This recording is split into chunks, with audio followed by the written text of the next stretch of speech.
They wake up before the world stirs. Alone in the dark, they lace up worn-out shoes and run until their lungs burn.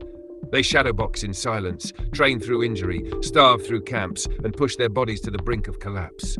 They miss birthdays, bury relationships, sleep on gym mats, and live paycheck to paycheck. They endure it all for one thing: the belt, the title, the championship.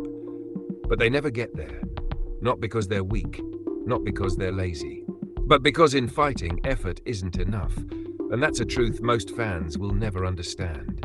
You see the highlight reels, the knockouts, the post-fight interviews. You hear Joe Rogan scream, see Dana White put a strap around someone's waist, and think, that could be anyone who works hard enough. But it's a lie. A beautiful, brutal lie. Because there are fighters who've given their entire lives to this sport and will die nameless. Fighters who've beaten champions in sparring, who've trained in shadows for a decade, but never fought under bright lights. Why? Because they didn't say the right things. Because they didn't start brawls at weigh-ins or go viral on TikTok. Because they weren't marketable. The game is rigged, not in the way that belts are bought, but in how they're earned. Performance matters, yes, but not as much as timing, not as much as hype, not as much as having the right manager, the right mouthpiece, the right camera angles. If you win boring, they call you a decision machine. If you lose while talking trash, they give you another shot. Some fighters get title eliminators after one highlight. Others win 8 in a row and still fight on the prelims. It's not fair. It never was. And then there are the politics. Fighters turned down for cards because someone else is cheaper. Fighters benched because they asked for more money. Fighters cut after one loss, while others survive 5. Fighters forced into late notice bouts across the world just to stay relevant. You think it's all skill? Think again. Behind every champion, there's a graveyard of better fighters who didn't play the game right, and no one mourns them. Even those who get close, one win away, can fall into the abyss. A flash knockout, a torn ACL, a last-minute opponent change, a bad weight cut. It takes years to climb, but seconds to fall.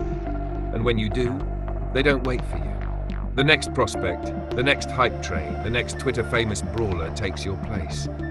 It's not just competition, it's a conveyor belt. And once you slip, you don't stop it, you get thrown off.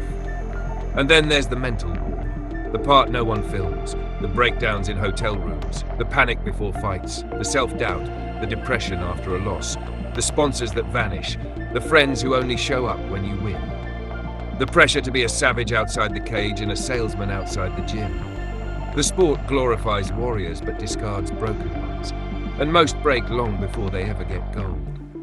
Some were born too early, their style too ahead of its time. Others were born too late, lost in the shadows of icons. Some had the skill but not the language. Some had the drive but not the face. Some had everything except luck. Injuries robbed them. Judges robbed them. The business robbed them. And the world never even knew their names. And yet they fight on. With no promise, no spotlight, no belt in sight. They fight because this is all they know. Because it gives them purpose. Because somewhere deep inside they still believe. Not in titles, not in fame, but in proving to themselves they belong. These are the warriors you don't see on UFC posters. The ones who bleed for a dream that never loves them back. So the next time you watch a champion lift that belt, ask yourself, how many had to fall for him to rise? How many killers sat in empty locker rooms that same night, wondering where it all went wrong? How many better fighters never got the chance? Not everyone becomes a champion, not because they weren't good enough, but because sometimes being great isn't enough. And that's not just brutal, that's the reality.